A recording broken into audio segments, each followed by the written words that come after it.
Hello, I'm Zach Clark. I'm doing the level 3 T-level in engineering. The thing I like most about Brooklands is probably, the teachers are very good. They're all very nice, very welcoming, especially on my first day. And obviously I'm doing engineering, so all the different equipment that we've got, like all of the CNC machines, that's basically you just put in some code and it'll do it all for you. Even just the normal lathes, they're still very high, very top of their spec. I would have to say the more practical side as well.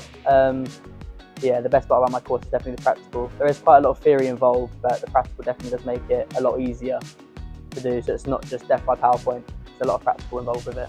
Oh, they should definitely choose Brooklands because, like I said before, the teachers, they're all really friendly. All the information I do need to know, I do know. It's been very well communicated from my head, of course, and my other teachers that I've got. So either I'm going to try go on to university after college, or I might join the RAF as an engineer or a pilot. And my favourite part about being at college is probably more of the freedom, really. Obviously, coming from secondary school, it's very strict.